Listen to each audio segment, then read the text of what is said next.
The philosopher Socrates was put on trial for corrupting the citizens of Athens with doubts of official myth. Evidence of this corruption included seeding uncertainty in the minds of Athenian youths about the nature of objects in the sky, like the sun or moon. The official narratives claimed these objects were gods. Socrates argued that these objects may be composed of more ordinary material. He did not argue that they were not gods, but that they might not be gods. Conjectural discussions with citizenry about topics covered by official myth earned Socrates a death sentence.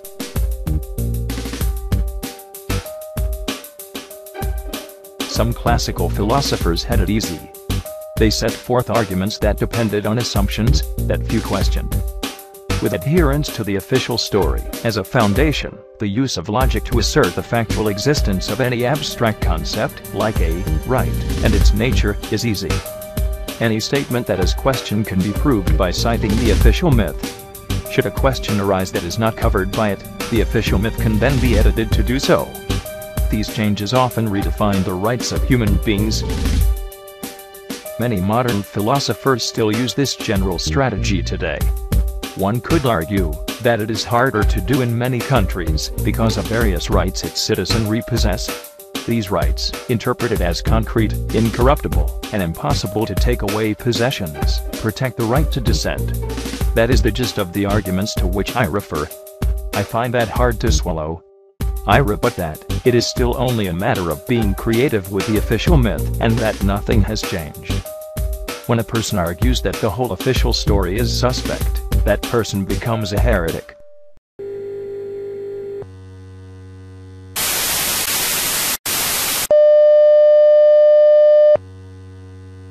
Now tonight, we're going to take a look at Senator Dianne Feinstein's new calls for prosecutions against Julian Assange. Now, nothing that we haven't gotten used to by now, but our guest Trevor Tim is going to point out again why this is so dangerous to press freedoms. If you just, let's say, replace the word WikiLeaks with the New York Times. Now, there was a time when it seemed like everybody was talking about Julian Assange. The reason I'm saying they should be a foreign terrorist organization is that they are engaged in terrorist activity. What they're doing is clearly aiding and abetting terrorist groups. They're using this information against Americans. Information warfare is warfare, and Julian Assange is engaged in warfare. Information terrorism, which leads to people getting killed, is terrorism, and Julian Assange is engaged in terrorism. I think the man is a high-tech terrorist. He's done enormous. Yeah, he's done enormous damage to our country, and I think he needs to be prosecuted to the fullest extent of the law, and if that becomes a problem, we need to change the law. One, leaking the material is deplorable. I agree with the Pentagon's assessment that the people at WikiLeaks could have blood on their hand. It sure looks to me on the facts that Mr. Assange and WikiLeaks have violated America's Espionage Act with great negative consequences for us. Now, if you think of the anger in Washington has died down, the WikiLeaks and Assange have been long forgotten, then think again. See, there were some who were ridiculing and mocking Assange over his decision to seek political asylum from Ecuador for fear of ultimately being extradited to the U.S. But then we got another confirmation from DOJ spokesman Dean Boyd that there does continue to be an investigation here in the U.S. And now Senator Dianne Feinstein, who's been leading the charge in going after the White House for leaks, now she's back on the WikiLeaks attack as well.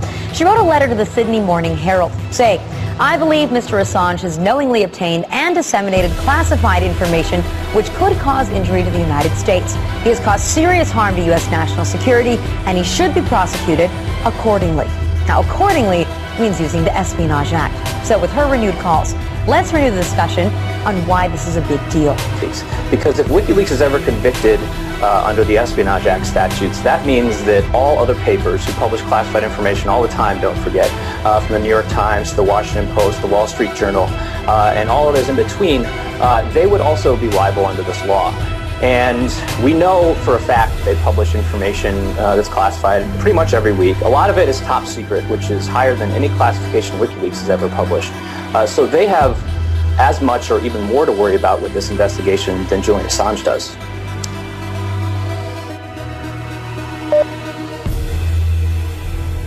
Terrorist is the new heretic. The use of rhetoric to explain away a right, like our right to life, the right to dissent, or our right not to be tortured, must end.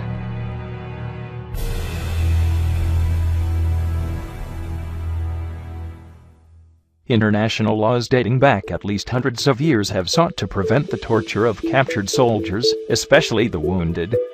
Time after time it has been argued away.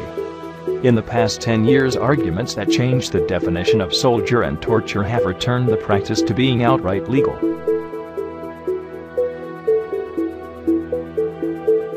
The definition of right a person might glean in casual conversation varies much.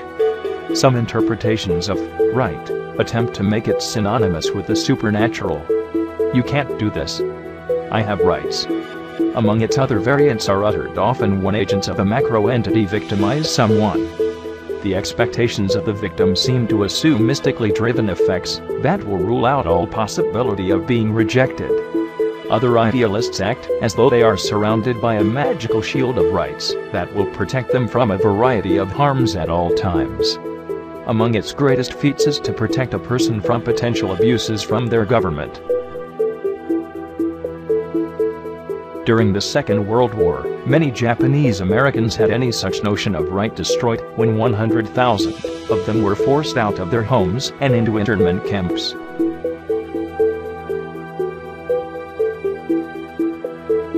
The premise that there are rights that cannot be taken away or change over time is false. Next to me sits Leading Constitutional Decisions 12th edition. It was published in 1963, nearly 50 years ago, and it contains roughly 450 decisions made in the U.S. Supreme Court about the application of constitutionally protected rights of U.S. citizens. By constitutionally protected, I refer to the rights given by the Constitution of the United States to the citizens of that country. A constitution is a nation's highest law. The U.S. Constitution is supposed to be rights that are either God-given or extensions of those same rights. Apparently, between the drafting and signing of the Constitution and 1963, there were many disputes about the overall meaning of that.